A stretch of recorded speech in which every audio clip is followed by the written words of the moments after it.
making Patsy squeal at the sudden crush. "Oh, sorry there, Patsy Canine," Tasha said, giving the dog a chin scratch. Max had known Tasha since they were kids, and she was one of his closest friends. Though she had started out singing in her church choir, Tasha Monroe had fallen in love with country music, and the world had fallen in love with her.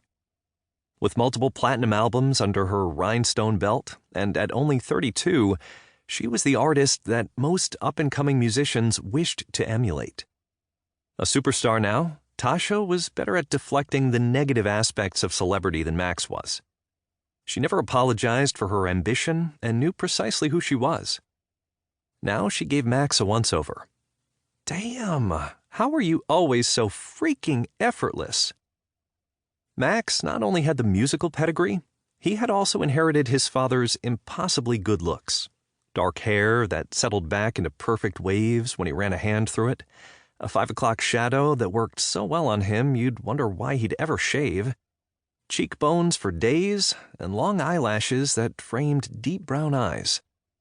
"You're one to talk," Max replied, to which Tasha waved a hand, dismissing the compliment. "Smoke and mirrors, you know show business." Tasha took a muffin from the craft services table and then grimaced at its obvious staleness. "That's what you get for agreeing to be a judge on a B-level show," Max said, looking pointedly at the sad muffin. Starmaker had once been the hottest ticket in Nashville, garnering millions of viewers. Tasha Monroe had been discovered in the first season, chosen by the great country music producer Cruz McNeil, who was one of the show's creators, and was now back as a guest judge. But recent seasons were lagging. Perhaps the show's predictable format was tiresome to viewers, especially in a sea of reality show options. But there had been much talk and anticipation that this year was going to get it back on top of the Nielsen ratings. And from the producer's perspective, Max Brody was a big part of the strategy. "Now come on," Tasha replied.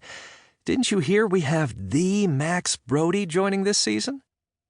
They both laughed, and Tasha broke off a piece of the stale muffin for Patsy. "Tosh!"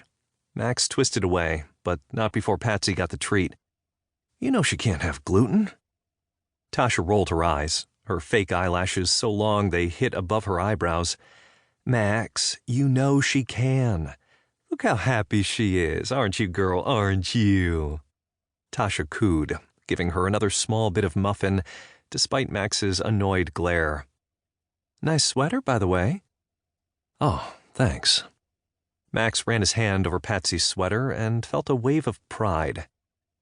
On the stage in front of them, a dozen or so of the other contestants were warming up. Max had no clue who the contestants were or what their stories were, because he hadn't met any of them yet. He hadn't bothered to. It was probably time to pay closer attention because these contestants were his competition. But the white noise of the mingling voices made it tough for anyone to rise above the rest. Until one did. The voice that reached him belonged to a woman at the edge of the stage closest to where Max and Tasha stood. It wasn't just that she was closest to Max. It was that her voice had that rare quality to it you didn't often hear, even in Nashville. Tasha heard it too, and nodded at the woman, whose long dark hair was in a braid over her shoulder, a baggy sweatshirt worn over plain black tights. "That's Sadie Hunter," Tasha said. "Sort of a Brandy Carlisle thing going on, right?"